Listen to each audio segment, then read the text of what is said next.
The winner that they wanted, but in all honesty, we could have probably all predicted Charlotte Flair once again wins the Royal Rumble. Welcome back, guys, to Fog Wrestling. We bit depressed here. I had to sit through the longest women's Royal Rumble match of all time, and it felt that way, to be honest. It was a drag from start to finish. Not only was it the longest women's Royal Rumble of all time, it was probably the longest Wade Barrett announcing match of all time, and it fucking sucked. I never want to hear Wade Barrett make another call again. This guy, just trying to be emphatic with every single call, every single entrant, making up bullshit. I mean, just any sort of nonsense he could run with, he ran, he picked up the ball, and he kept running tonight. He was like Jesse Owen. I mean, I just don't understand what is going on here with Wade. You know, Sonya Deville, the most despicable woman in the roster. Yeah, Why? it's like, what's she done? I mean... Jada Parker, the best central midfielder in football since N'Golo Kante. Where the fuck's he plucked that from? Alexa Bliss, one of the hardest hitting females in WWE history. It's like 5 foot. B-Fab and Lash Legend are having a brawl in the ring, and he's like, "Oh, this one just turned into a street fight." What sets it apart for the rest of them that brawl? Yeah, anyway, it's not like they were using a steel chair or brass knucks. Let's just keep it real here. I hate this big plastic, big nosed, fucking overrated shite bag Charlotte Flair, and that's about all I've got to say. Right, I thought the Rumble itself was better than previous ones, but that's because the bar was so fucking low. But then saying that, you keep like 12 people to the end that realistically, if you look at their name, they might have a chance to win, but they're not got a chance. What's the obsession with calling up people for NXT just to have them lose and job out? Don't understand it. Alexa Bliss lasts like 5 minutes. I don't understand that. Just a fucking retarded Rumble, to be honest. Yeah, I thought it was... I mean, Nia Jax eliminated all the people that I thought could win, so therefore it was just dumb. You got down to the end. I mean, Nia Jax and Perez weren't winning it. No. Nikki Bella wasn't winning it. No, I'm not being funny, right? But see after a few years, you need to see this Nia Jax eliminating everybody. That spot should go to Piper Niven. Someone like that. Someone a bit fresher. See Big Show come out tonight and fuck 10 guys over. You'd be like, what's he doing? Should be Jacob Fatu or something. Should be Jacob Fatu. Should be Bronson Reed or you name it. Even though he's injured or whatever. But I think it's mental, man, that we're at the Women's Royal Rumble and you're at the point now where you're getting multiple winners. No, I know. Nikki Bella returned. Just don't really care one bit. Just no Becky Lynch. I'm shocked with that. I believe everyone who entered the poll selected yes on that. That tells me she's not coming back. Also, no AJ Lee. I'm not overly surprised about it. Just the Godfather's in the crowd. The Godfather. That guy just doesn't age. But I tell you what, this match aged me, and it seems to be a Triple H fetish at the minute. Just booking these Royal Rumbles to go as long as possible so they can break record after record after record. But yeah, that's it, guys. Just long, very boring. Charlotte Flair wins. Yeah, she becomes the only person to win it twice, but it's a bit lame, isn't it? No, Roxanne Perez should have won. Well, based off the fact she got down to like the final three. People that have won the Women's Royal Rumble: Asuka, Becky Lynch, Bianca Belair, Ronda Rousey, Rhea Ripley, Bayley, and Charlotte Flair. And see with those names, you just know for a fact that another one of them is going to win it for one of them is going to become a 2-time champion. Bianca Belair, Rhea Ripley, Bayley. One of them's bound to become a 2-time champ. No.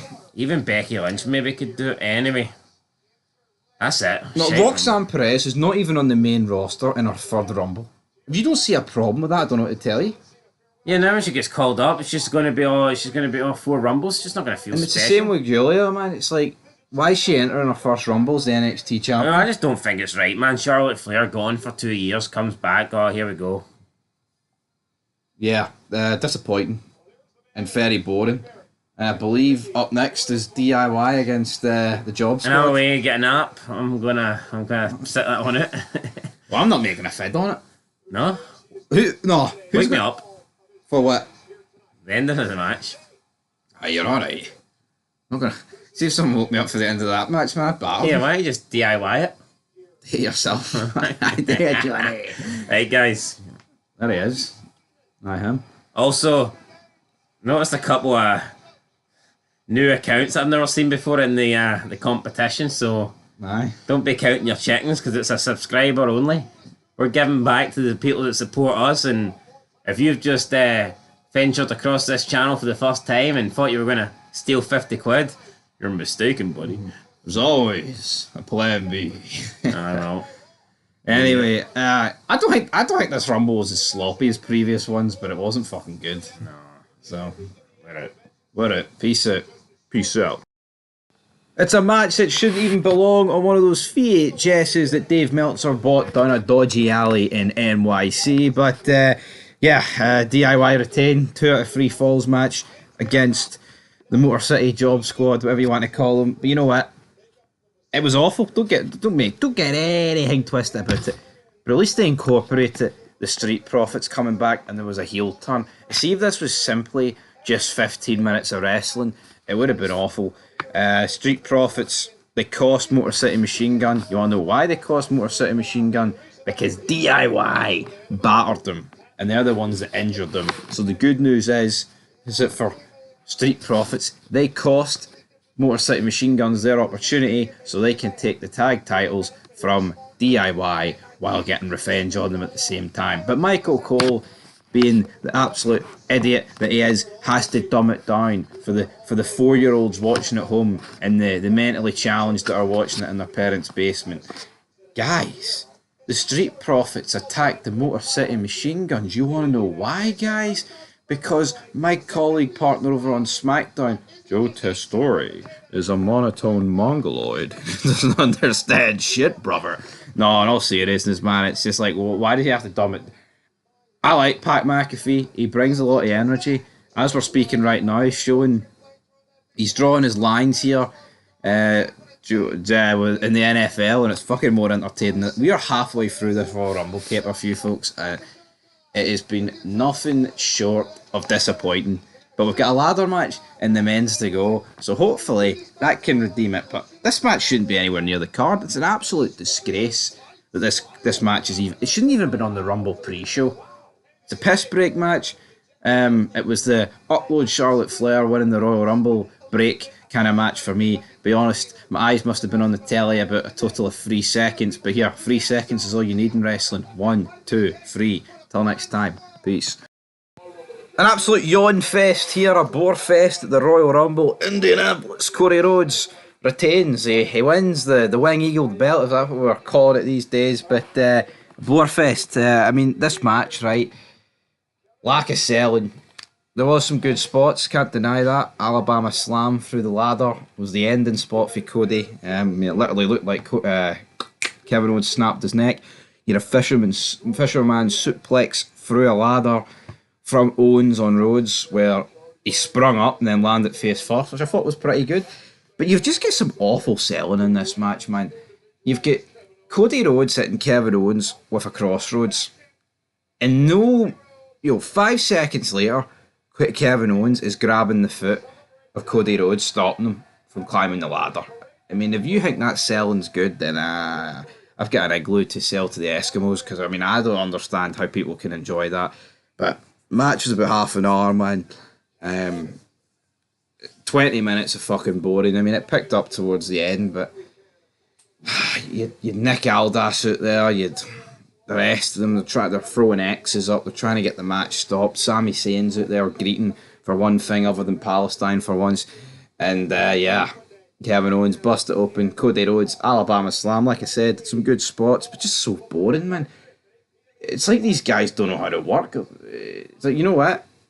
It's one thing working a one-on-one match, but only the true greats of this business can make like a ladder TLC match work.